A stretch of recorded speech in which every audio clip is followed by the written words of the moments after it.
नमस्कार, मैं सुगंधा शर्मा, प्रवक्ता भौतिक विज्ञान, आदित्य नारायण राजकीय इंटर कॉलेज चकिया चंदौली। तो आज का आपका टॉपिक प्रत्यास्थता, जिसे हम इंग्लिश में इलास्टिसिटी भी कहते हैं। तो यह आपके कक्षा 11 के सेकंड पार्ट का, जो फिजिक्स का जो सेकंड पार्ट है, उसमें सेकंड पार्ट का ये पहला चैप्टर है, इलास्टिसिटी। इलास्टिसिटी में आज आपको क्या क्या पढ़ना है, पहले हम इसको जान लेते हैं। तो इलास्टिसिटी में आपको पढ़ना है इलास्टिसिटी की डेफिनेशन, परफेक्टली प्लास्टिक और परफेक्टली इलास्टिक के एग्जाम्पल, साथ ही साथ आपको पढ़ना है stress, load, strain, Young's modulus, bulk modulus और शियर मॉडुलस ऑफ रिजिडिटी। इस सब के बारे में आपको हिंदी में भी पढ़ाया जाएगा। साथ ही साथ आपको पढ़ना है stress strain curve for a material wire और हुक्स लॉ। साथ ही साथ आपको पढ़ाया जाएगा रिलेशन बिटवीन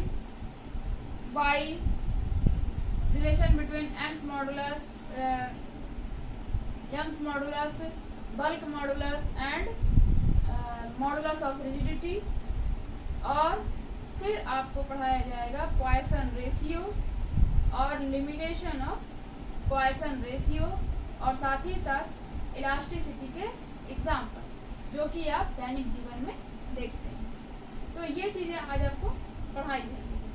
तो हम शुरुआत करते हैं प्रत्यास्थता से, इलास्टिसिटी से। तो इलास्टिसिटी को सबसे पहले हम कैसे समझेंगे? तो सबसे पहले हम समझते हैं कि रिजिड बॉडी किसे कहते हैं।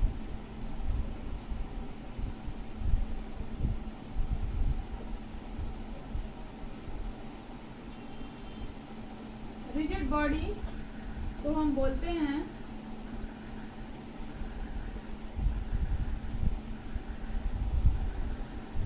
दृढ़ पिंड।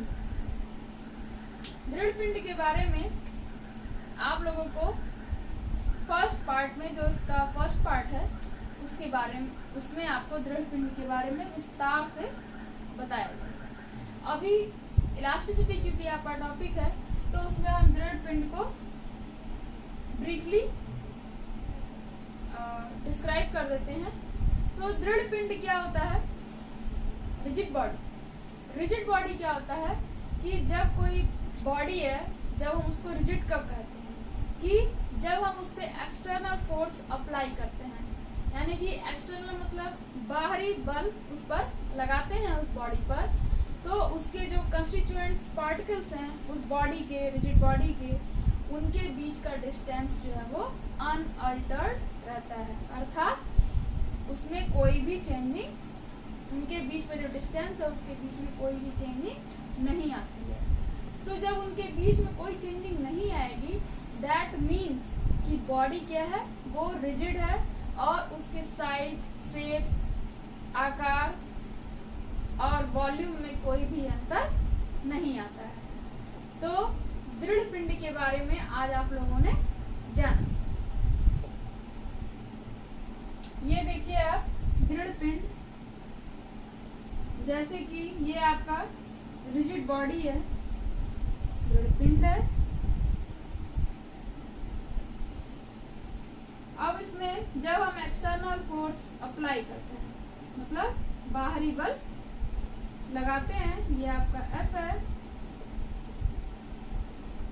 बाहरी बल जब हम लगाते हैं तो उनके बीच के जो कोई भी दो पार्टिकल्स हैं, उनके बीच का डिस्टेंस चेंज नहीं होता है।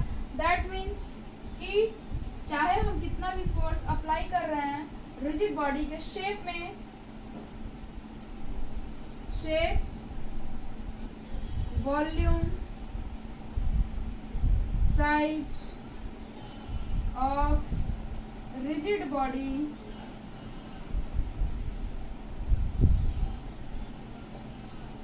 remains unaffected, प्रभावित नहीं होता है, प्रभावित नहीं होता है, तो इसी को हम क्या बोलते हैं, रिजिड बॉडी। लेकिन व्यवहार में कोई भी वस्तु रिजिड नहीं होती है, यानी कि व्यवहार में रिजिड बॉडी का कोई भी कॉन्सेप्ट नहीं होता है। व्यवहार में क्या होता है कि जब हम किसी भी बॉडी पर जब हम एक्सटर्नल फोर्स अप्लाई करते हैं, तो जब हम एक्सटर्नल फोर्स अप्लाई करते हैं तो बॉडी, जब हम एक्सटर्नल फोर्स को हटाते हैं, एक्सटर्नल फोर्स को जब हम हटाएंगे तो बॉडी क्या होगी, अपने साइज में दोबारा अपने ओरिजिनल स्टेट में, अपने प्रारंभिक अवस्था में दोबारा वो वापस आ जाएगी।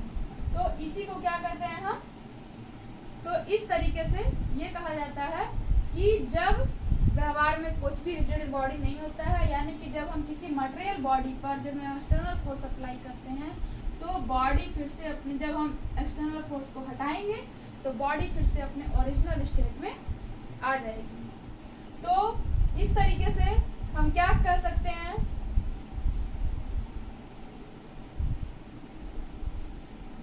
The property of a material body,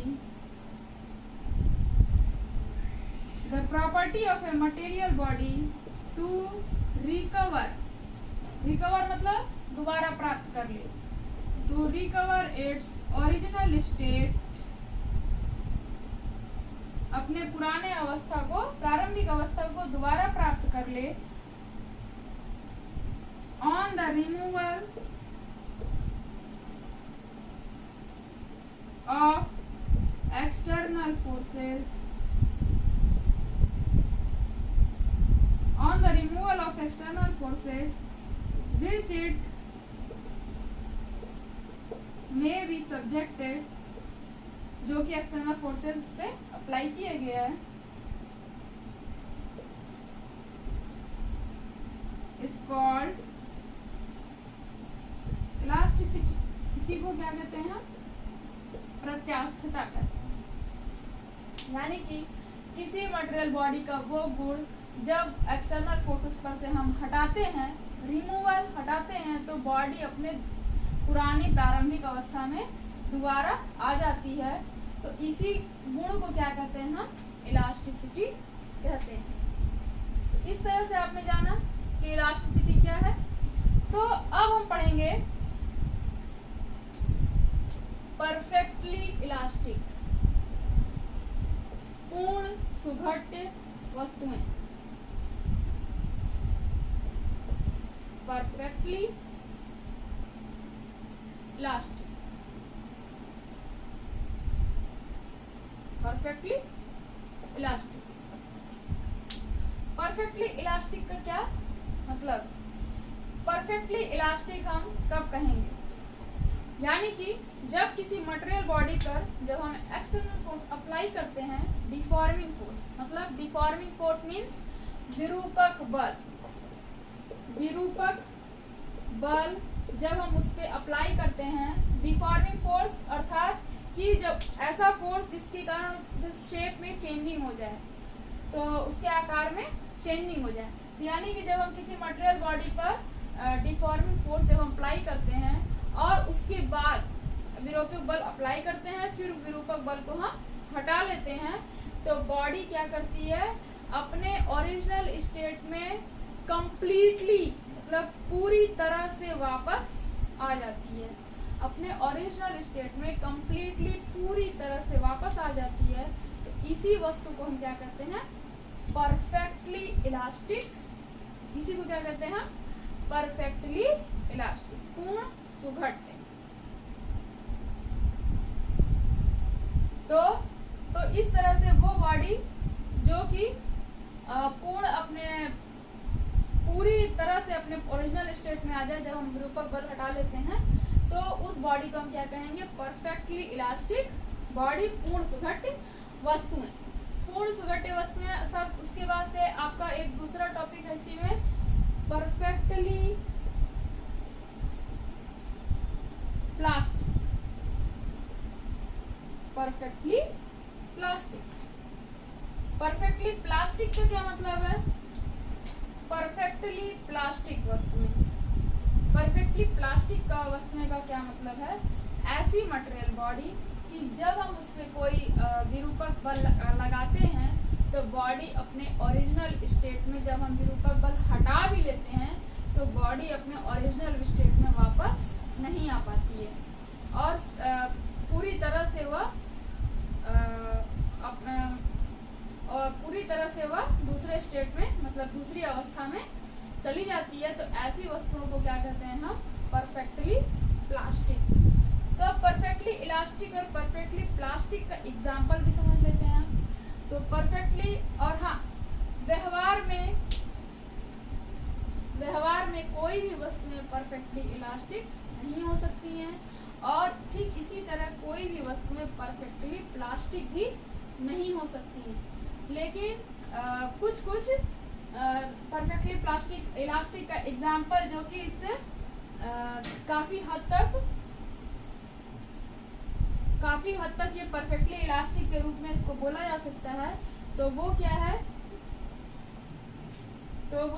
आपका क्वार्ट्ज फाइबर। और परफेक्टली प्लास्टिक को आप बोल सकते हैं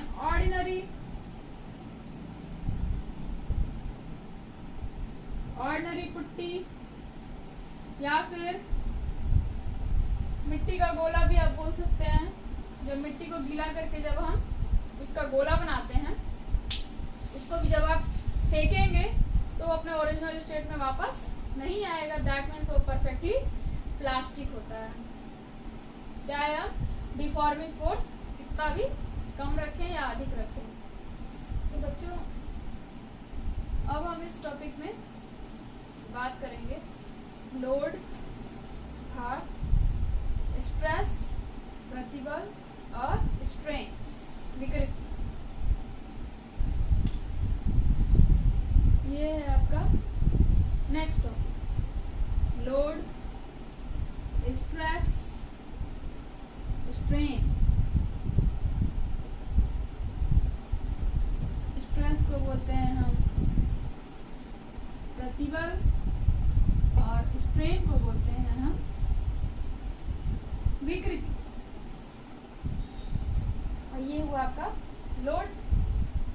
अब सबसे पहले हम लोड के बारे में जान लेते हैं। भार,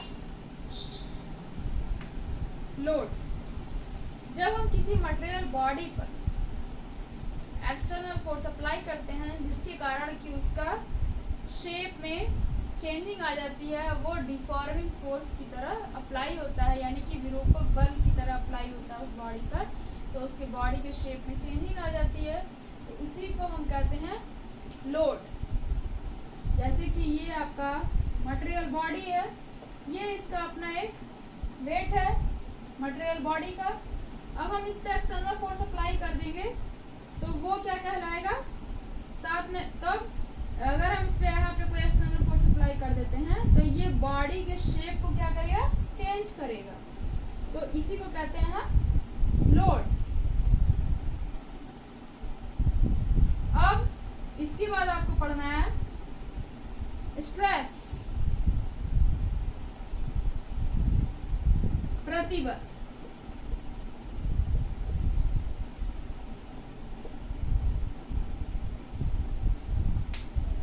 स्ट्रेस क्या होता है? स्ट्रेस क्या होता है? जब हम किसी मटेरियल बॉडी पर जब हम एक्सटर्नल फोर्स को अप्लाई करते हैं, एक्सटर्नल फोर्स को जब हम अप्लाई करते हैं तो उस बॉडी जब हम एक्सटर्नल फोर्स को अप्लाई करेंगे तो क्या होगा कि तो बॉडी के शेप में चेंजिंग आएगी जो कि दिखाई नहीं देगी हमको, लेकिन वो चेंजिंग होती है। तो जब हम मटेरियल बॉडी पर जब हम एक्सटर्नल फोर्स अप्लाई करते हैं तो फिर तो बॉडी के जो कंस्टिट्यूएंट्स पार्टिकल हैं उनके बीच का जो डिस्प्लेसमेंट है वो चेंज हो जाता है। डिस्प्लेसमेंट यानी कि उनके बीच का जो विस्थापन है, बॉडी दो कंस्टिट्यूएंट्स पार्टिकल्स के बीच का जो विस्थापन है वो चेंज हो जाता है। लेकिन जो चेंज हो जाता है तो बॉडी जो मटेरियल बॉडी है वह उस चेंजिंग को रोकने का प्रयास करती है अपने इंटरनल फोर्स के द्वारा। बॉडी अपने इंटरनल फोर्स यानी कि आंतरिक बल के द्वारा उस चेंजिंग को रोकने का प्रयास करती है। तो उस समय हम बोलते हैं कि body is in under stress. Body क्या है? स्ट्रेस है, स्ट्रेस में है। तो इस तरीके से आपने समझा कि जब हम किसी बॉडी पर जब हम एक्सटर्नल फोर्स अप्लाई करते हैं तो जो उनके बीच का जो रिलेटिव डिस्प्लेसमेंट है दो कंस्टिट्यूएंट पार्टिकल्स के बीच का वो चेंज होता है और एक्सटर्नल फोर्स के अप्लाई करने पर, और जब वो उस डिस्प्लेसमेंट को जो चेंजिंग हो रहा है उस डिस्प्लेसमेंट को के चेंजिंग को होने बदलने मतलब उस डिस्प्लेसमेंट को रोकने का वो प्रयास करता है जो डिस्प्लेसमेंट बदल रहा है और इंटरनल फोर्स के द्वारा। तो इस तरीके से जो आपका अगर मान लीजिए किसी बॉडी पर F जो है फोर्स एक्सटर्नल फोर्स अप्लाई किया गया है, इसको हम ऐसे भी लिख सकते हैं if F be the deforming force, अर्थात आपका विरूपक बल applied uniformly over an area A, we have stress equal to F by A। इसका मतलब क्या हुआ कि जब हम किसी मटेरियल बॉडी पर F फोर्स अप्लाई करते हैं तो उतना ही फोर्स जो है वो इंटरनल फोर्स भी बॉडी का होता है जितना कि डिफॉर्मिंग फोर्स है, डिफॉर्मिंग फोर्स के बराबर ही इंटरनल फोर्स भी होता है। और उस तरह से जब हम दोनों तरफ से जब दोनों फोर्स बराबर होगा तो वो चेंजिंग को रोकने का प्रयास करेगा और इस तरह से आपका स्ट्रेस क्या हो गया? F by A हो गया। तो दोनों का इंटरनल फोर्स और डिफॉर्मिंग फोर्स दोनों का मैग्नीट्यूड बराबर होता है बट डायरेक्शन दोनों का चेंज होता है। डिफॉर्मिंग फोर्स और इंटरनल फोर्स के दोनों के डायरेक्शन क्या है? एकदम इक्वल एंड अपोजिट, समान और विपरीत और समान होते हैं। तो इस तरह से हम कहेंगे कि स्ट्रेस क्या होता है? वो stress equal to F by A। और stress equal to F by A आप देख रहे हैं कि ये प्रेशर जैसा, ये प्रेशर का भी यही फॉर्मूला होता है। तो प्रेशर का भी यही फॉर्मूला है, तो इसको हम बोल सकते हैं कि एक एरिया पर प्रेशर अप्लाई हो जाता है। तो इस तरीके से स्ट्रेस के मतलब आपने समझ में आया। और stress it is not a vector quantity, ये एक वेक्टर क्वांटिटी नहीं है। It is not a vector quantity, ये वेक्टर क्वांटिटी नहीं है, ये सदिश राशि नहीं है। और इसका जो फॉर्मूला है, इसका जो वो है यूनिट है इसका न्यूटन पर मीटर स्क्वायर हो जाएगा यूनिट। और साथ ही साथ इसका जो डायमेंशनल फॉर्मूला है, डायमेंशनल फॉर्मूला फॉर स्ट्रेस का डायमेंशनल फॉर्मूला क्या होगा? तो इसको भी आप लिख सकते हैं ml-1 T/-2। ये तो हो गया आपका स्ट्रेस। अब स्ट्रेस आपको तीन तरह के स्ट्रेस पढ़ने। तो सबसे पहले हम जो जो आपको स्ट्रेस पढ़ना है पहले उसके बारे में हम जान लेते हैं।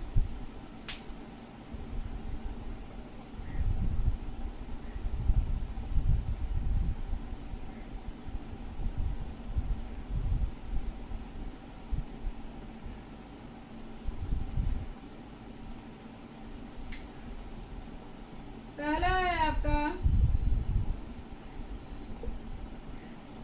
टेंसाइल स्ट्रेस, और इसको बोलते हैं हम कंप्रेसिव स्ट्रेस। कंप्रेसिव स्ट्रेस, तो ये देख लीजिए आप टेंसाइल स्ट्रेस का क्या फॉर्मूला है। तो टेंसाइल स्ट्रेस का क्या मतलब है? तो टेंसाइल स्ट्रेस को हम बोलते हैं हिंदी में टेंसाइल स्ट्रेस, कंप्रेसिव स्ट्रेस और लॉन्गिट्यूडनल स्ट्रेस। इसको हम क्या बोलते हैं हिंदी में? अनुदैर्ध्य प्रतिबल। तो इसमें क्या होता है टेंसाइल स्ट्रेस में, ये आपका सिलेंडर है। टेंसाइल स्ट्रेस को पहले समझ लेते हैं। तो ये इस पर फोर्स जो है वो opposite, equal and opposite direction में अप्लाई हो रहा है। तो इसके कारण क्या हो रहा है कि ये जो इस पर अभी अप्लाई हो रहा है तो इसको हम क्या बोलेंगे? Tensile stress. क्या बोलेंगे हम? Tensile stress. अब मान लीजिए कि ये आपका सिलेंडर है, ये आपका सिलेंडर है। अब इसमें सिलेंडर, अब इसमें अंदर की तरफ फोर्स जो है वो अप्लाई कर रहा है। तो ये क्या हुआ आपका? Compressive stress. Compressive stress. और साथ ही साथ इसको हम टेंसाइल और कंप्रेसिव स्ट्रेस को हम लॉन्गिट्यूडनल स्ट्रेस भी बोलते हैं। तो इसको हम अनुदैर्ध्य प्रतिबल भी बोल सकते हैं। तो ये तो हो गया आपका टेंसाइल स्ट्रेस, कंप्रेसिव स्ट्रेस, और इसको हम बोलते हैं अनुदैर्ध्य प्रतिबल। तो ये तो हो गया आपका अनुदैर्ध्य प्रतिबल। और दूसरा आपको पढ़ना है शियरिंग स्ट्रेस। शियरिंग स्ट्रेस, इसको हम अपरूपक प्रतिबल। अपरूपक प्रतिबल। शियरिंग स्ट्रेस क्या होता है? ये आपका सिलेंडर है जिसकी की लेंथ क्या है वो L है। अब हम इस पर जब इस सिलेंडर पर जब हम टेंजेंशियली फोर्स लगाते हैं, टेंजेंशियली फोर्स इधर की तरफ सरफेस पर लगाते हैं, तो ये क्या हो जाता है? टेढ़ा हो जाता है। ये आपका फोर्स अप्लाई हो रहा है। तो ये आपका थीटा कोण जो है ये इसके शेप में चेंजिंग हो गई। और ये हो गया आपका डेल एक्स, ये आपकी चेंजिंग हुई। तो इसको क्या बोलेंगे हम? शियरिंग स्ट्रेस, अपरूपक प्रतिबल। और तीसरा आपको पढ़ना है, अब इसी में एक और एग्जांपल है जो कि आप नॉर्मली देखते होंगे कि आपके पास कोई एक किताब,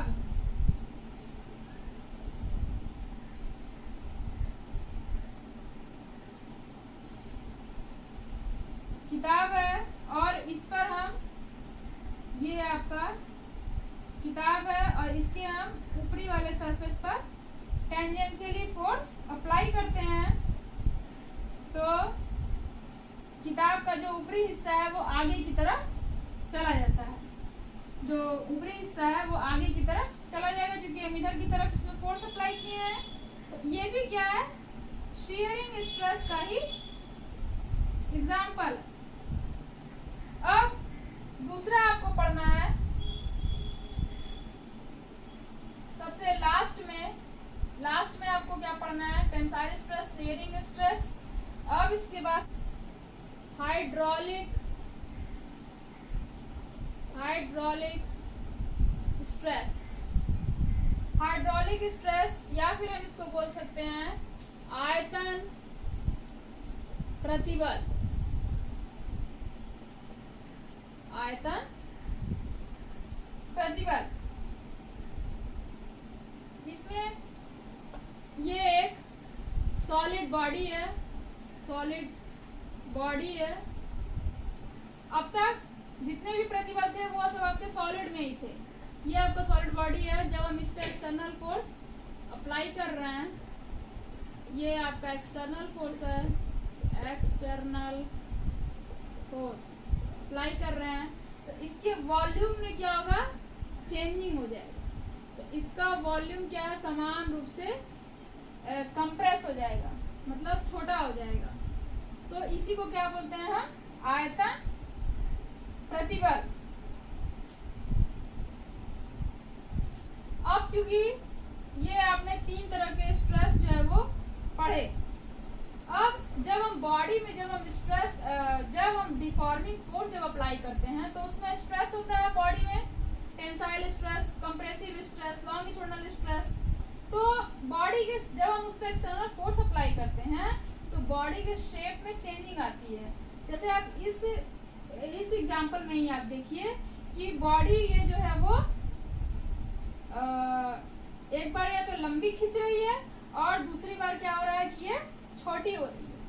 तो इस तरह से इसको हम क्या बोलेंगे, यानी कि बॉडी के शेप में जब चेंजिंग आ गई तो इसी को क्या बोलते हैं हम, विकृति। तो जिस तरह से आपका 3 तरह के स्ट्रेस आपने पढ़े, तो आपको 3 तरह के स्ट्रेन भी यानी कि विकृति भी आपको पढ़ना है। तो अब मान लीजिए कि सबसे पहले हम टेंसाइल स्ट्रेस की ही बात करते हैं। तो ये आपका इस पर ये स्ट्रेस अप्लाई हो रहा था, ओरिजिनल जो था वो लेंथ बॉडी का ये मान लेते हैं हम कि L था। फिर जब हम इस पे टेंसाइल स्ट्रेस इस पे लगा, इस बॉडी पर मैंने जब इस पे फोर्स अप्लाई किया, डिफॉर्मिंग फोर्स, तो इसमें टेंसाइल स्ट्रेस भी अप्लाई हो गया। तो इससे क्या हुआ, इस बॉडी का शेप क्या हो गया, चेंज हो गया। कितना चेंज हो गया, L प्लस डेल्टा L।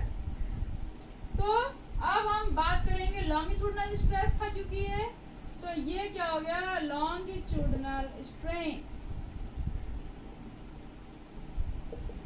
यानी कि अनुदैर्ध्य विकृति।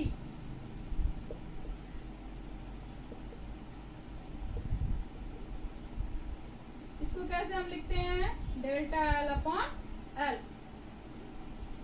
फिर इसी तरह से हम शियरिंग स्ट्रेस में आते हैं। तो शियरिंग स्ट्रेस में आप देख रहे हैं कि बॉडी का शेप जो है वो L है, और जब हम इस पर टेंजेंशियली फोर्स जब अप्लाई करते हैं तो इसमें शियरिंग स्ट्रेस हो जाता है। तो जब शियरिंग स्ट्रेस होता है तो इसमें शियरिंग स्ट्रेन भी होगा, शियरिंग स्ट्रेन, और इसका शियरिंग स्ट्रेन कितने के बराबर है, थीटा के बराबर है, यानी कि अपरूपक विकृति। और शियरिंग स्ट्रेन जो है इसमें कितने के बराबर है, थीटा के बराबर है। या फिर हम इसको tan थीटा भी लिख सकते हैं, और tan थीटा कितने के बराबर है ये तो आप जान ही रहे हैं। तो tan थीटा आपका है डेल्टा x अपॉन L। तो ये हो गया आपका शियरिंग स्ट्रेन। फिर इसी तरह से आप वॉल्यूम स्ट्रेन पे जब आते हैं तो वॉल्यूम स्ट्रेन में इसका जो आयतन है वो चेंज हो जाता है और शेप में कोई भी चेंजिंग नहीं आती है। तो जो आयतन विकृति है, वॉल्यूम स्ट्रेन, आयतन विकृति को कैसे लिखेंगे हम, डेल्टा V बाई V। अब तीनों ये फॉर्मूले से आप क्या देख सकते हैं कि स्ट्रेन जो है, स्ट्रेन का कोई यूनिट नहीं होता, स्ट्रेन हैज नो यूनिट,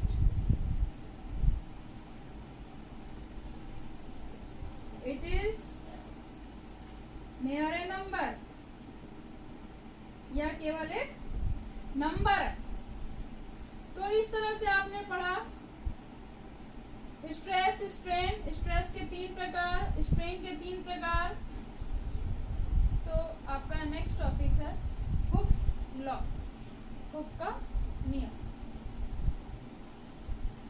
ये जो हुक का नियम है ये इलास्टिसिटी का फंडामेंटल लॉ है, जो कि रॉबर्ट हुक के द्वारा दिया गया था सन 1679 by Robert Hooke, by Robert Hooke. ये क्या है? It is the fundamental law of elasticity. ये क्या बताता है? प्रोवाइडेड द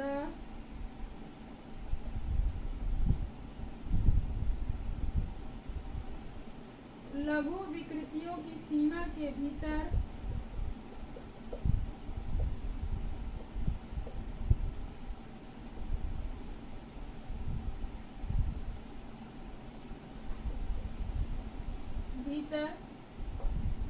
प्रतिबल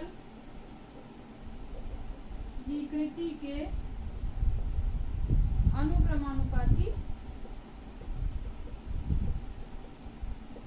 होता है।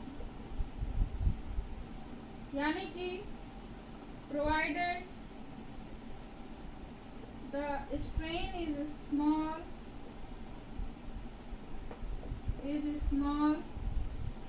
stress is proportional to the strain, stress is proportional to the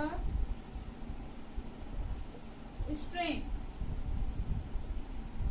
यानी कि किसी मटेरियल बॉडी पर अगर इलास्टिक लिमिट तक, इलास्टिक प्रत्यास्था की सीमा तक जब हम उस पर जब स्ट्रेस जितना जब स्ट्रेस बढ़ता है तो स्ट्रेन भी प्रोपोर्शनली बढ़ता है अंडर द इलास्टिक लिमिट, प्रत्यास्था की सीमा के अंदर।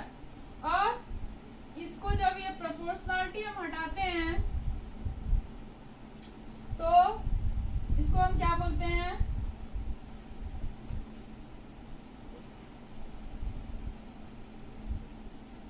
कांस्टेंट वैल्यू आएगी।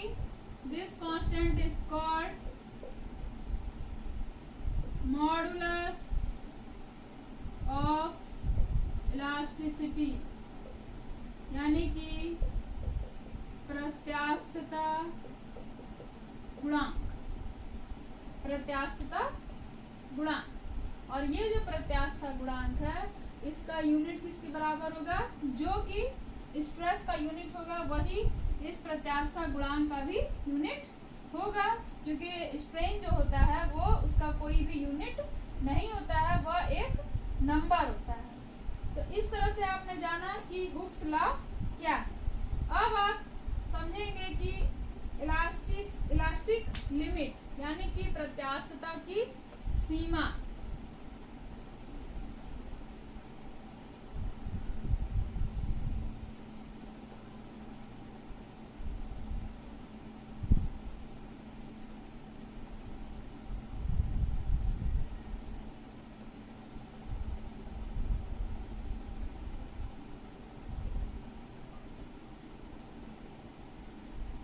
इलास्टिक लिमिट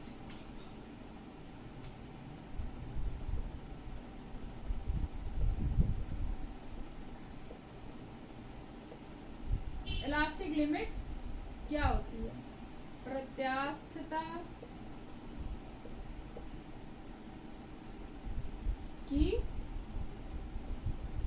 सीमा, प्रत्यास्थता की सीमा।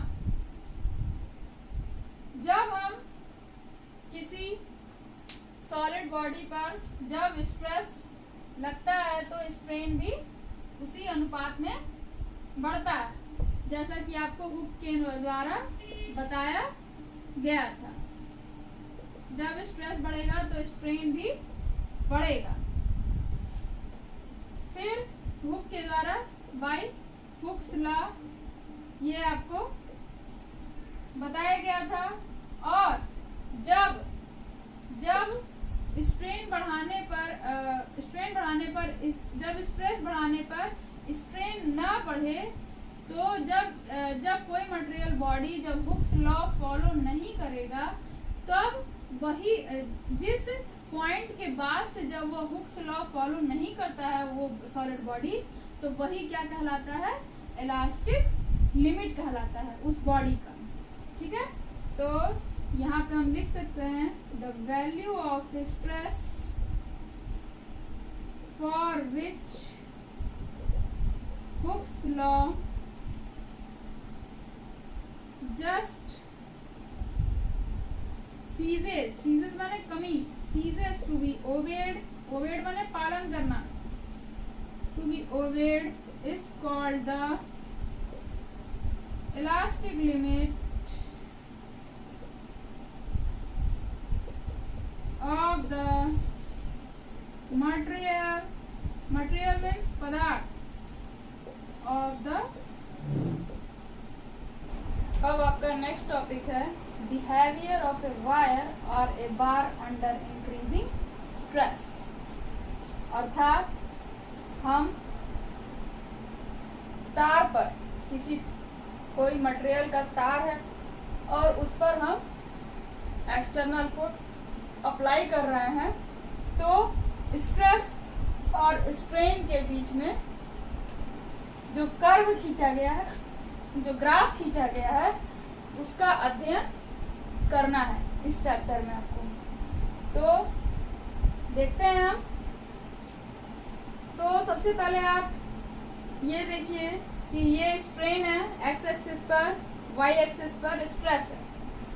अब सबसे पहले हम O to A तक का ग्राफ देखते हैं। तो O to A तक के ग्राफ में आपने ये देखा कि stress is proportional to strain by Hooke's law, मतलब इस O से A तक हुक्स लॉ फॉलो कर रहा है, हुक्स लॉ फॉलो कर रहा है। और इस रेंज को हम क्या बोलते हैं, इलास्टिक रेंज, इलास्टिक रेंज बोलते हैं।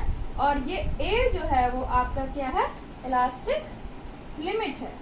इलास्टिक क्या है, ये लिमिट है।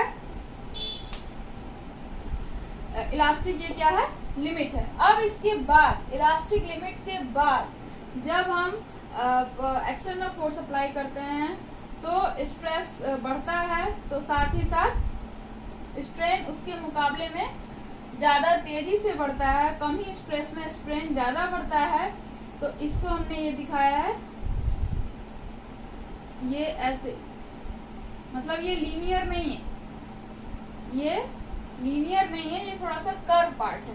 तो ए से बी तक का जो आपका पार्ट है, तो अब ये जो है, अब ये ए से बी तक में जो है ये हुक्स लॉ को फॉलो नहीं कर रहा है, अर्थात stress is not proportional to the strain. Stress जो है वो प्रोपोर्शनल नहीं है स्ट्रेन के ए से बी तक में। और पॉइंट बी क्या है आपका, यील्ड पॉइंट है। पॉइंट बी क्या है, यील्ड पॉइंट है। और इसी पॉइंट बी के करस्पॉन्डिंग जो स्ट्रेस है, इसको हम बोलते हैं yield strength of the material. तो ये जो आपका एक्चुअली ये पॉइंट ए जो है वो इलास्टिक लिमिट नहीं है, पॉइंट बी जो है ये आपका इलास्टिक लिमिट है। पॉइंट बी है जो आपका इलास्टिक लिमिट है, और यही आपका यील्ड पॉइंट भी है। और इसके करस्पॉन्डिंग स्ट्रेस को हम बोलते हैं yield strength of the material.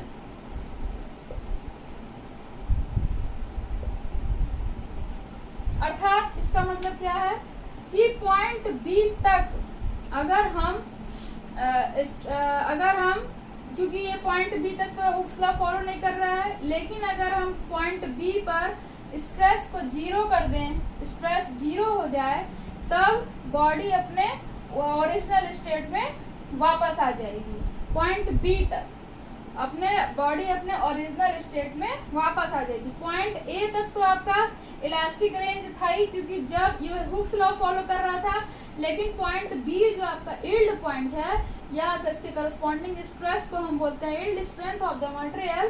तो यानी कि यहाँ तक भी अगर पॉइंट बी तक भी हम अगर हम स्ट्रेस जीरो कर देते हैं तो हमें इस बॉडी अपने ओरिजिनल स्टेट में वापस आ जाएगी। लेकिन अब इसके बाद जब हम स्ट्रेस को बढ़ाते हैं, यानी कि पॉइंट बी से लेकर के पॉइंट डी तक हम देखते हैं, तो पॉइंट बी और डी के बीच में एक करस्पॉन्डिंग पॉइंट क्या है, एक पॉइंट बी और डी के बीच में एक पॉइंट क्या है, सी। तो सी में क्या हुआ है कि जब हम स्ट्रेस को बढ़ा रहे हैं तो उसके करस्पॉन्डिंगली अब पॉइंट बी टू डी में स्ट्रेस तो बढ़ा ही रहे हैं, साथ ही साथ स्ट्रेन बहुत तेजी से हो रहा है। विकृति धातु के तार में तेजी से हो रही है और उसका तार की लंबाई ज्यादा बढ़ रही है। तो अब इसके करस्पॉन्डिंग ये जो पॉइंट सी है, सी को हम क्या बोलते हैं, अब अगर पॉइंट सी पर हम देखते हैं तो पॉइंट सी क्या है, परमानेंट सेट। परमानेंट सेट का क्या मतलब है कि यानी कि पॉइंट बी से सी तक जब हम गए और सी पे जब हम गए, तो जब हम स्ट्रेस को बढ़ा रहे हैं तो स्ट्रेन जो है वो जीरो नहीं हो रहा है, स्ट्रेन जो है वो जीरो नहीं हो रहा है, यानी कि तार में परमानेंट जो है वो विकृति आ गई है। तार में परमानेंट क्या है, विकृति वो आ गई है, इसी को हम बोलते हैं परमानेंट सेट। अब पॉइंट सी से डी तक हम देख रहे हैं, तो यहाँ से अब हम जैसे जैसे हम स्ट्रेस बढ़ा रहे हैं तो हमारा स्ट्रेन भी बहुत तेजी से बढ़ रहा है, और इस तरह से आपका ये पॉइंट डी जो है ये आपका ultimate yield strength of the material, इसको बोलते हैं हम ultimate yield strength of material, ultimate yield strength of the material. और पॉइंट डी को हम क्या बोलते हैं, भंजक प्रतिबल। पॉइंट डी को इसके करस्पॉन्डिंग स्ट्रेस को हम क्या बोलेंगे, भंजक प्रतिबल। यानी कि पॉइंट डी तक तो जब हम स्ट्रेस बढ़ा रहे हैं तो स्ट्रेन भी बहुत तेजी से बढ़ रहा है, लेकिन पॉइंट डी से ई तक जब हम जाएंगे तो हम स्ट्रेस को कम भी कर दे रहे हैं। अगर हम स्ट्रेस कम भी हो जा रहा है तब भी जो है ये आपका बॉडी क्या हो जा रहा है, वो टूट जा रहा है, मतलब तार जो है वो टूट जा रहा है। पॉइंट डी से ई तक जाने में तार जो है वो टूट जा रहा है। तो इस तरह से आपने देखा कि पॉइंट बी तक जो आपका क्या था, इलास्टिक रेंज था, और पॉइंट बी से लेकर के पॉइंट डी तक आपका क्या है, प्लास्टिक रेंज है। पॉइंट बी से लेकर के पॉइंट डी तक आपका प्लास्टिक रेंज है। पॉइंट डी से ई तक जाने में तार जो है वो तरल के जैसे व्यवहार करने लगता है, पानी के जैसे व्यवहार करने लगता है, अर्थात जब हम स्ट्रेस कम भी करते हैं तब भी तार जो है वो पतला होता जाता है और अंत में ई पॉइंट पर जाकर के वो टूट जाता है। तो इस तरह से आपने समझा stress strain curve for a wire. और अब इसके बाद अब जो आपका तन्य पदार्थ है, तन्य पदार्थ अर्थात आपका डक्टाइल मटेरियल, जैसे कि आपके तन्य पदार्थ में आते हैं लोहा, एल्यूमिनियम, चांदी, तांबा। अब ये जो तन्य पदार्थ होते हैं, डक्टाइल मटेरियल होते हैं, इनका जो है प्लास्टिक रेंज बहुत लंबा होता है, मतलब बी से डी तक का क्षेत्र जो है इनका वो बहुत ज्यादा होता है, इसलिए इनको तार को खींच के बहुत ज्यादा लंबा किया जा सकता है। लेकिन जो आपके ब्रिटल मटेरियल होते हैं, ब्रिटल मटेरियल जो होते हैं ये तो हो गया आपका डक्टाइल मटेरियल, और दूसरे आपके हो गए ब्रिटिल मटेरियल। ब्रिटिल मटेरियल का क्या अर्थ है कि आपके भंगुर पदार्थ अर्थात कांच, कार्बन, ये सब क्या है आपके भंगुर पदार्थ हैं। अब जो ब्रिटिल मटेरियल होते हैं उनका जो प्लास्टिक रेंज होता है B से D तक का क्षेत्र वो बहुत छोटा होता है, अर्थात वो जो है उनका स्ट्रेस अर्थात वो जो है कम प्रतिबल पे ही वो टूट जाते हैं। मतलब स्ट्रेस थोड़ा सा ही बढ़ाएंगे इलास्टिक रेंज की बात तो वो तुरंत ही टूट जाएंगे। वो तार जैसे तार आपका डक्टाइल मटेरियल में तार जो है वो लंबा किया जा सकता है, लेकिन ब्रिटिल मटेरियल में ऐसा नहीं होता है। और रबर का प्रत्यास्थ क्षेत्र, ये आपका प्रत्यास्थ क्षेत्र है B तक, ये आपका इलास्टिक रेंज, और ये आपका B से D तक आपका प्लास्टिक रेंज है।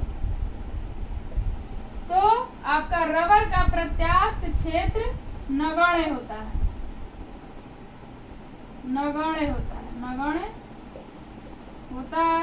तो आप उसके लिए देख सकते हैं। और ये जो रबर है वो स्ट्रेस स्ट्रेन कर्व का रूल को फॉलो नहीं करता है, ये क्या है आपका stress strain curve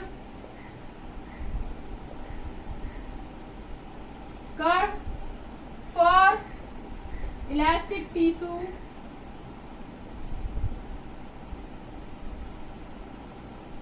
aorta.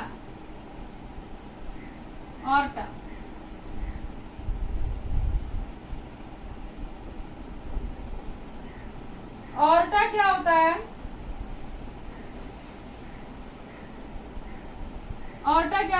The larger vessel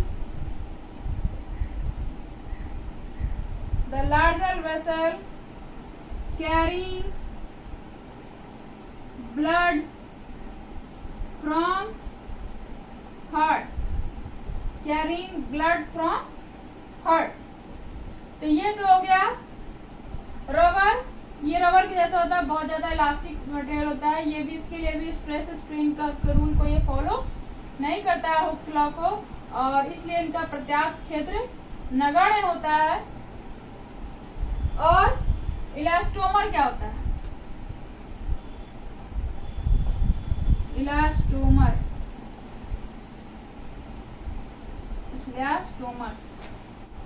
तो इलास्टोमर्स क्या होता है? जैसे कि आपका रबर को जब हम खींचते हैं तो उसमें विकृति ज्यादा हो जाती है। तो ऐसे पदार्थ को जब हम कम प्रतिबल में उसमें ज्यादा विकृति हो रही है तो ऐसे पदार्थ को हम इलास्टोमर कहते हैं। तो इस तरह से आपका बिहेवियर ऑफ ए वायर और a bar under the increasing stress ये आपका खत्म हुआ, जिसके अंतर्गत हमने तार के व्यवहार का अध्ययन किया, जबकि उस पर प्रतिबल ज्यादा से ज्यादा लग रहा हो, साथ ही साथ उसकी विकृति भी बढ़ रही हो। और अब हम नेक्स्ट चैप्टर में अध्ययन करेंगे यंग्स मॉडुलस, और कैसे हम किसी मटेरियल का यंग्स मॉडुलस कैसे हम ज्ञात करेंगे, साथ ही साथ शियर मॉडुलस, बल्क मॉडुलस और उनके भी और शियर मॉडुलस, बल्क मॉडुलस, और साथ ही साथ हम अध्ययन करेंगे कि किसी वायर को खींचने में किया गया कार्य वह कितना होगा। तो ये सारी चीजें आपको नेक्स्ट टॉपिक में बताई जाएंगी। तब तक के लिए धन्यवाद।